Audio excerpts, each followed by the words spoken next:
foi, le mystère de la justice de Dieu révélé Romains 1h17. Car en lui est révélée la justice de Dieu par la foi et pour la foi, selon qu'il est écrit, le juste vivra par la foi.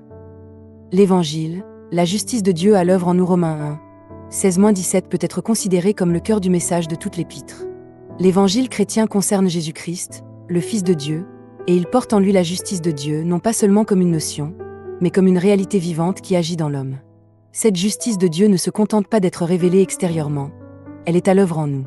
Elle suscite la foi, elle la nourrit, elle la conserve, et elle conduit celui qui s'y attache jusqu'au salut et à la vie éternelle. De foi en foi, un chemin vivant l'expression, de foi en foi, peut être comprise comme un mouvement vivant. Lorsque nous croyons à l'Évangile, nous commençons à connaître Dieu.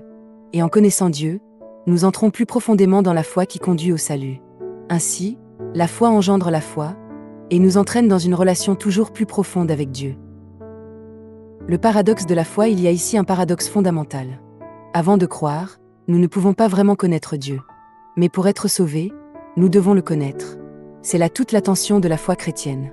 Nous pouvons annoncer l'Évangile, mais si celui qui l'entend ne croit pas, la puissance de l'Évangile ne se manifeste pas en lui.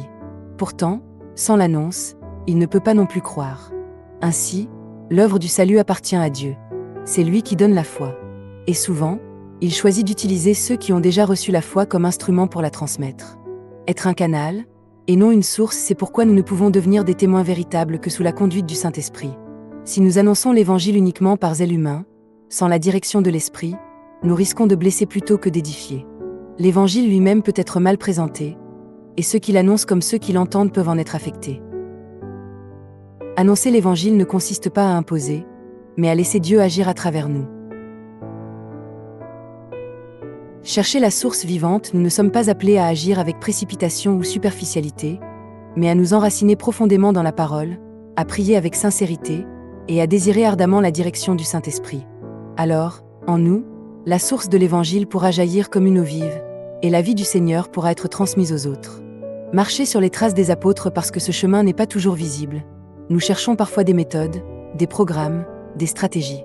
Cela peut être utile, mais cela ne remplace pas la vie conduite par l'Esprit.